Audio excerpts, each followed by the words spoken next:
بسم اللہ الرحمن الرحیم نحمده ونصلی علی رسولہ الکریم وعلی آلہ واصحابہ اجمعین۔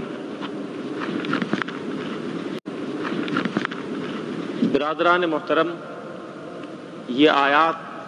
جو بھی آپ نے سنی ہیں یہ سورہ حج کی آیات ہیں، جن میں اللہ رب العزت نے اسلام کے ایک بہت بڑے اصول کو، جو نہ صرف اسلام کا بہت بڑا اصول ہے بلکہ اس کائنات کی بہت بڑی حقیقت ہے، بیان فرمایا ہے۔ لیکن اس اصول کا ذکر کرنے سے پہلے کائنات کی اس عظیم حقیقت کی نشاندہی کرنے سے پہلے ایک اور اہم پہلو کی طرف توجہ دلانا ضروری ہے، اور وہ یہ ہے کہ قرآن مجید نے مسلمانوں کو بالخصوص اور تمام انسانوں کو بالعموم جو اخلاقی اور روحانی منزل مقصود عطا فرمائی ہے، جو مطمع نظر تمام انسانوں کے سامنے رکھا ہے، یعنی وہ ہدف جو ہر انسان کے سامنے ہونا چاہیے، جس کے حصول کی جد و جہد میں انسانوں کی زندگی گزرنی چاہیے، یعنی اخلاقی اور روحانی مطمع نظر،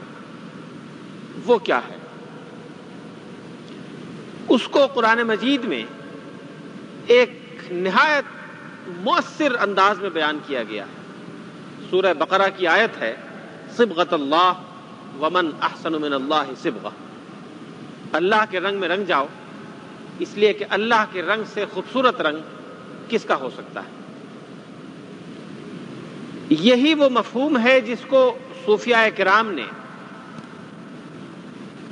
اپنے اس مشہور جملے میں بیان فرمایا ہے، تخلقوا باخلاق اللہ، اللہ کے اخلاق حاصل کرو، اللہ کے اخلاق کو اپنے اندر سمو لو۔ جو اخلاق، جو رنگ اللہ رب العزت کا ہے، وہ رنگ انسانوں کے اندر آ جائے، وہ رنگ مسلمانوں کے اخلاق میں رچ بس جائے، یہ ہے وہ سب سے بڑا اخلاقی مطمع نظر اور اخلاقی اور روحانی منزل مقصود، جس کی طرف ایک مسلمان کو رواں دواں رہنا چاہیے۔ اللہ کی ذات لامتناہی ہے، اللہ رب العزت ازلی اور ابدی ہے، لہذا انسان جب ایک ازلی اور ابدی مطمع نظر کو، ایک لامتناہی منزل کو حاصل کرنے کے لیے چلتا رہے گا تو اس کی بلندیاں لامتناہی ہوں گی، وہ کسی منزل پر جا کر رکے گا نہیں، کوئی ایسی منزل نہیں آئے گی کہ وہاں آگے سفر ختم ہو جائے، اس کا سفر جاری رہے گا، اس دنیا میں بھی جاری رہے گا اور آخرت میں بھی جاری رہے گا، اس کی بلندیاں کبھی بھی ختم ہونے والی نہیں ہوں گی۔ یہ ہے وہ منزل مقصود جو قرآن مجید نے انسانوں کو اور خاص طور پر مسلمانوں کو دی ہے۔ علامہ اقبال نے اسی مضمون کو کئی جگہ اپنے شعروں میں بہت خوبصورت انداز میں بیان کیا ہے۔ آپ نے کہا کہ لیلا بھی ہو شریک سفر تو محمل نہ کر قبول، یعنی سفر اور مسلسل سفر یہ ایک مسلمان کی زندگی کا طر امتیاز ہے، اس کا مطمع نظر ہے۔ ان آیات کے حوالے سے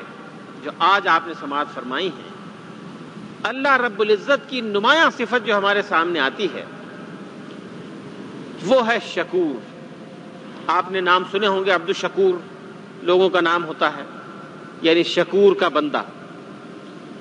اس کے معنی یہ ہوئے کہ شکور اللہ رب العزت کی ایسی صفت ہے جو دائمی طور پر اس کے ساتھ ہے۔ یہ صفت کبھی بھی اللہ رب العزت سے الگ ہونے والی نہیں ہے، وہ جب سے ہے اس وقت سے شکور ہے، اور آئندہ جب تک وہ رہے گا، اور وہ ازلی اور ابدی ہے، ہمیشہ ہمیشہ رہے گا، اس کی صفت شکور اس کے ساتھ رہے گی۔ شکور کے بارے میں ہر شخص جانتا ہے کہ یہ شکر سے ماخوذ ہے، جس کے معنی ہے شکر کرنے والا، دائمی طور پر شکر گزاری کا جذبہ رکھنے والا، یعنی اللہ تعالیٰ شکر گزار ہے اور دائمی طور پر شکر گزاری کا جذبہ اس کے اندر موجود ہے، اسی طرح سے بندہ بھی شکر گزار ہے۔ قرآن مجید میں انسانوں کے لیے بھی آیا ہے، حدیث میں آیا ہے کہ شکر گزار بندہ بننا چاہیے۔ حضرت نوح علیہ السلام کے لیے آیا ہے کہ وکان عبدن شکورا، کہ وہ ایک شکر گزار بندے تھے۔ حدیث میں رسول اللہ صلی اللہ علیہ وسلم نے اپنے لیے ارشاد فرمایا کہ افلا اکون عبدن شکورن،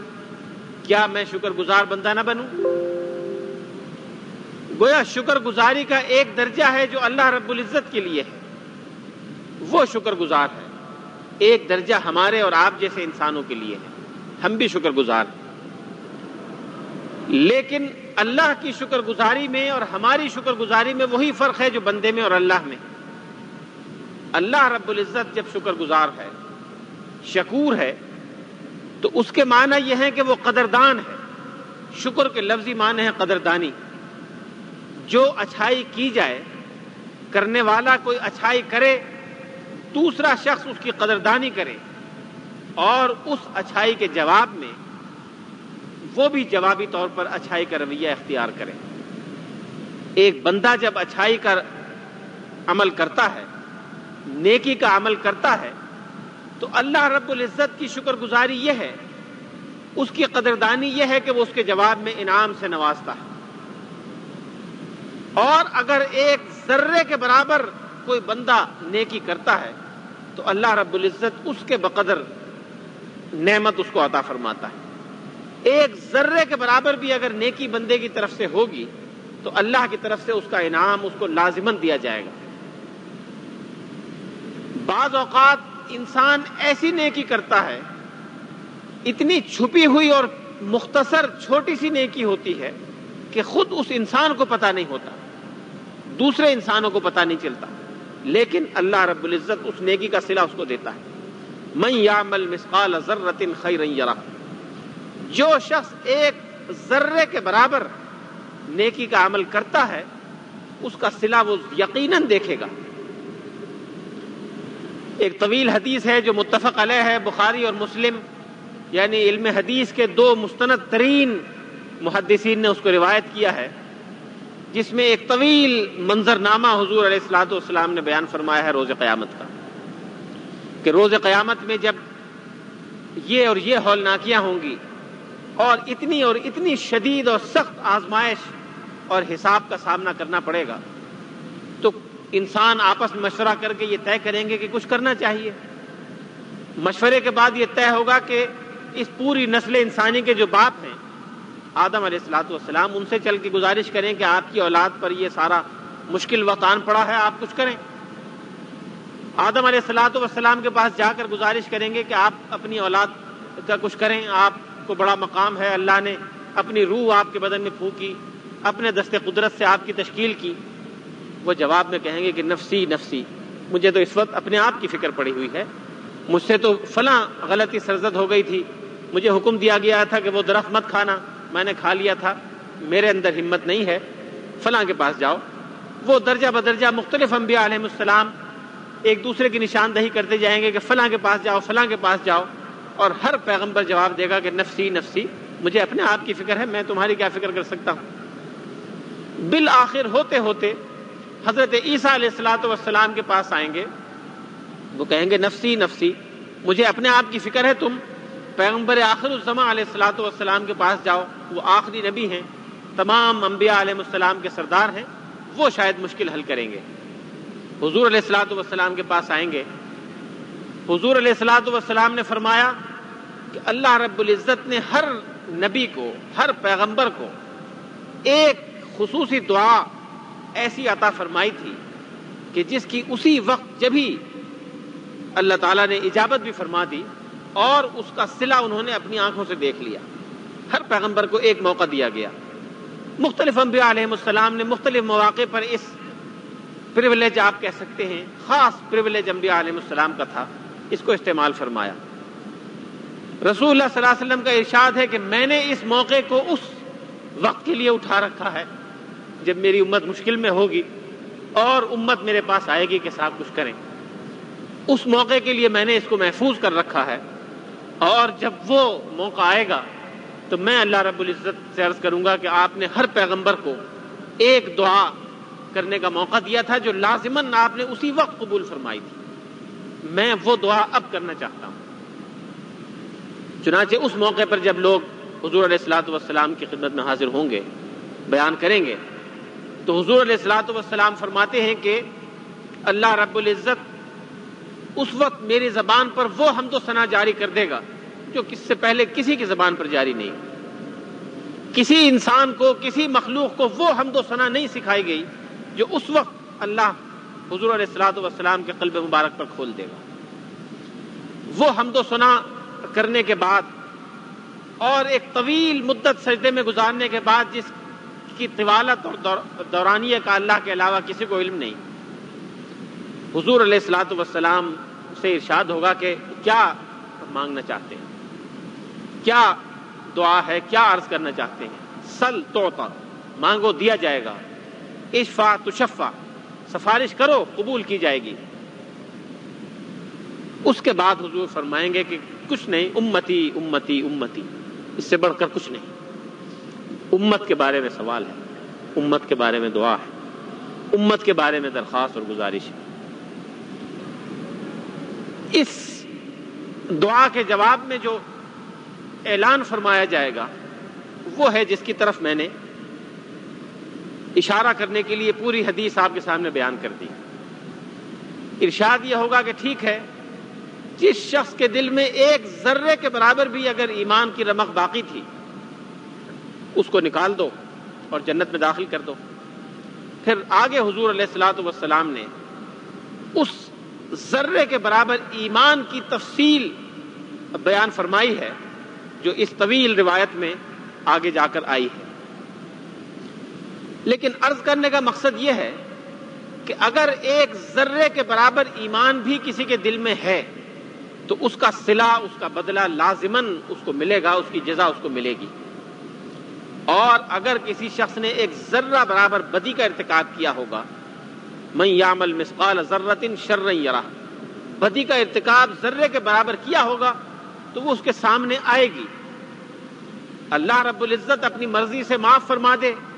یہ اس کا اختیار ہے، لیکن سامنے ضرور آئے گی۔ اگر انسانوں کے حقوق سے متعلق ہے تو پھر تو لازماً بدلہ دیا جائے گا، اس کی معافی کا اختیار اللہ نے اپنے ہاتھ میں نہیں رکھا، وہ تو لازماً اس کو سزا دی جائے گی اور اس کا تاوان اس کو بھگتنا پڑے گا۔ لیکن اگر اللہ کے اپنے حق کے بارے میں ہے، ذرہ برابر بھی ہے، تو جتا دیا جائے گا کہ یہ بدی تم نے کی تھی لیکن ہم نے معاف کر دیا، یا سزا دینے کا فیصلہ کرنا چاہے تو وہ سزا دے گا۔ یہ ایک بڑا اصول ہے، چونکہ اللہ رب العزت خالق کائنات شکور ہے۔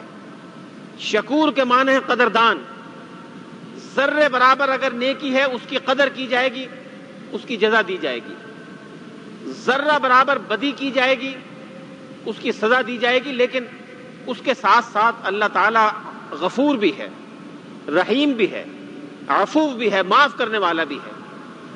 وہ اتنی کثرت سے اور اتنی تعداد میں معاف کرتا ہے کہ اس کی رحمت اس کے غضب پر بھاری ہے۔ اس نے بندوں کو بھی معاف کرنے کی تلقین کی ہے، بندے کو حق دیا ہے، برائی کا بدلہ برائی سے لینے کا حق بندے کو دیا ہے، عدل کا تقاضا ہے کہ اس کو حق دیا جائے، لیکن یہ تلقین کر دی ہے کہ میری طرح سے اگر معاف کرنا چاہو، یہاں معاف کرو گے تو میں قیامت میں تمہیں معاف کروں گا، لہذا تمہارا اختیار ہے، معاف کرنا چاہو تو معاف کر دو، نہ کرنا چاہو اس کا تمہیں اختیار۔ اس طرح اس نے توازن ان دونوں صفتوں کے درمیان رکھا ہے، لیکن معاف کرنے والی صفت کو برتری اس نے دی ہے۔ یہ ہے وہ کلیہ جو کائنات کی سب سے بڑی حقیقت ہے۔ اس کائنات میں ہر چیز کی سزا بھی ہے اور ہر چیز کی جزا بھی ہے، لہذا ہر وہ تصور اور ہر وہ نظریہ غلط ہے، اصول کائنات کے خلاف ہے، جو برائی کا بدلہ برائی سے نہ دے، اچھائی کا بدلہ اچھائی سے نہ دے۔ کوئی شخص اپنے حق کو خود معاف کرنا چاہے تو یہ اس کا اختیار ہے، کسی اور فلسفے یا نظریے کا اختیار نہیں ہے کہ وہ کسی غریب اور کمزور انسان کی طرف سے جس کو چاہے معاف کر دے، یہ اختیار کسی اور کا نہیں ہے، یہ خود اس فرد کا اختیار ہے۔ اگر وہ کوئی بیوہ عورت ہے تو اس کا اختیار ہے، وہ یتیم ہے، بے سہارا، نادار اور بے نوا ہے، تو یہ اس نادار اور بے سہارا اور بے نوا کا اختیار ہے، یہ کسی بڑے سے بڑے انسان کا اختیار نہیں۔ اسی اصول پر اسلام کا فوجداری قانون قائم ہے، اسی اصول پر انسان کا عام رویہ جو شریعت نے متعین کیا ہے وہ کار فرما ہے، اور اسی اصول پر اسلام کے نظام میں عدالتیں قائم ہیں، دیوانی عدالتیں اور فوجداری عدالتیں سب اسی اصول پر قائم ہیں۔ لہٰذا یہ کہنا کہ مجرم کو اس کے جرم کی سزا نہ دی جائے اور ایک مصنوعی غلط اور خود ساختہ تصور کے مطابق اس کو بیمار اور مریض سمجھ کر چھوڑ دیا جائے، سزا نہ دی جائے، یہ اسلام کے تصور کے خلاف ہے۔ اگر کوئی شخص بیماری میں اس درجے تک پہنچ چکا ہے کہ وہ معاشرے کے لیے تباہی کا سبب بن گیا ہے، لوگوں کی جان اور مال اور عزت آبرو محفوظ نہیں ہے اس کے ہاتھوں، تو وہ بیمار اس کا مستحق ہے کہ اس کو کینسر کی طرح سے کاٹ کر ختم کر دیا جائے۔ آخر ہاتھ اور پاؤں اور بدن کے اعضاء بیمار ہوتے ہیں، کینسر کا شکار ہوتے ہیں، اس کا علاج یہ نہیں ہے کہ اس کو بیمار سمجھ کر چھوڑ دیا جائے۔ اس کینسر کو چھوڑ دینے کے معنی یہ ہیں کہ پورا بدن اس کا شکار ہو اور گل گل کر گر جائے۔ ہر معقول معالج اس کا علاج یہ قرار دیتا ہے کہ اس کینسر کو بدن سے کاٹ کر پھینک دیا جائے۔ اسی طرح سے اگر معاشرے کا کوئی فرد کینسر بن گیا ہے معاشرے کے لیے، تو بقیہ انسانیت کے ساتھ رحمت کا تقاضا یہ ہے، عدل و انصاف کا تقاضا یہ ہے کہ اس کینسر کو کاٹ کر معاشرے سے الگ کر دیا جائے، پھینک دیا جائے۔ یہ کائنات کے سب سے بڑے اصول پر مبنی ہے، یہ اللہ رب العزت کے اپنے نظریے اور اصول پر مبنی ہے، یہ کائنات کی اس ترازو پر مبنی ہے جس پر اس کائنات کا سارا نظام قائم ہے، اس دنیا میں بھی قائم ہے اور آخرت میں بھی قائم ہے۔ یہ تو عدل و انصاف کا وہ تقاضا ہے جو معاشرے کو لازماً کرنا ہے۔ وَأُمِرْتُ أَنْ أَعْدِلَ بَيْنَكُمْ، حضور علیہ الصلوۃ والسلام کا اعلان ہے قرآن مجید میں، آپ کی زبان سے اعلان کیا گیا کہ آپ یہ کہہ دیں کہ مجھے حکم دیا گیا ہے کہ میں تم دونوں لوگوں کے درمیان عدل قائم کروں۔ عدل کے معنی ہیں ترازو کے دونوں پلڑوں کا برابر ہو جانا۔ یہ عدل کا قیام ریاست کا، معاشرے کا اور کارپردازان حکومت کا فریضہ ہے، اس سے کوتاہی کرنے کی کسی کو اجازت نہیں دی جا سکتی۔ لیکن اس سے اونچا درجہ ہے احسان کا، اس کی تلقین افراد کو کی گئی۔ اگر عدل کے مطابق مجھے میرا حق مل جاتا ہے یا کسی مظلوم کو اس کا حق مل جاتا ہے اور وہ اپنی آزادانہ رضامندی سے معاف کر دیتا ہے مجرم کو، یہ اس کا حق ہے، وہ جب چاہے معاف کر دے۔ اللہ نے اس کی تلقین کی، اس کی حوصلہ افزائی فرمائی ہے اور یہ یقین دلایا ہے کہ جو اس دنیا میں اس معافی کا سلوک کریں گے دوسروں کے ساتھ، ان کے ساتھ معافی قیامت میں اللہ رب العزت کرے گا۔ لہٰذا یہ ہے وہ بنیادی چیز جو ان آیات میں بیان فرمائی گئی ہے، جو ابھی آپ نے سماعت فرمائی۔ یہ صرف آخرت کے ساتھ نہیں ہے، معاشرتی زندگی کے ساتھ اس دنیا میں نہیں ہے، بلکہ زندگی کے ہر پہلو کے ساتھ یہ اصول کار فرما ہے اور موجود ہے۔